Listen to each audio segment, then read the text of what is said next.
মধ্যপ্রাচ্যে মার্কিন সামরিক ঘাঁটিতে ইরানি হামলার পর চাপে পড়ে যায় ট্রাম্প প্রশাসন। ইসরায়েলের প্রতি আনুগত্য রেখে ইরানের সামরিক পদক্ষেপ নেওয়ার যে ভুল তারা করেছিল, এখন হয়তো সেই খেসারত দিতে হচ্ছে। এই অবস্থায় হঠাৎ করে ট্রাম্প এমন এক ঘোষণা দেন যা বিশ্বমঞ্চে আলোড়ন তুলেছে। তিনি জানান, ইরানের প্রতি কিছুটা নমনীয় হয়ে যুদ্ধবিরতির প্রস্তাবে ইসরায়েলকে সম্মত করাতে পেরেছেন তিনি। এই ঘোষণার পরপরই শুরু হয় বিতর্ক।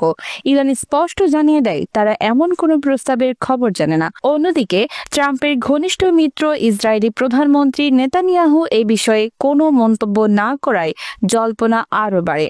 ট্রাম্প ছাড়া কেউই যুদ্ধবিরতি নিয়ে প্রকাশ্যে কিছু বলেননি। নেতানিয়াহুর নীরবতা এবং ইরানের অস্বীকৃতি সব মিলিয়ে ট্রাম্পের ঘোষণার বিশ্বাসযোগ্যতা নিয়ে প্রশ্ন উঠছে। নিজ দেশেও এই ইস্যুতে সমালোচিত হচ্ছেন মার্কিন প্রেসিডেন্ট।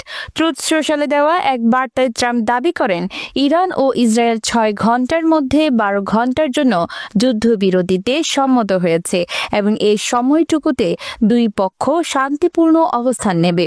তার মতে, এই সাময়িক যুদ্ধবিরতি হয়তো বড় সংঘাতের অবসান ঘটাতে পারে। তিনি ইরান, ইসরায়েল, মধ্যপ্রাচ্য এবং গোটা বিশ্বের শান্তি কামনা করেন।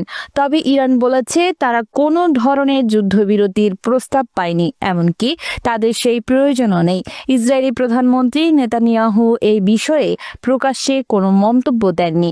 জেরুজালেম পোস্ট জানিয়েছে, নেতানিয়াহু সোমবার রাতভর নিরাপত্তা বিষয়ক বৈঠকে ব্যস্ত ছিলেন এবং তার মন্ত্রীদের জনসম্মুখে কিছু না বলার নির্দেশ দেন। অন্যদিকে ইরানের পক্ষ থেকে জানানো হয়েছে, ইসরায়েল হামলা বন্ধ করলে তারা প্রতিশোধমূলক হামলা থেকে সরে আসবে।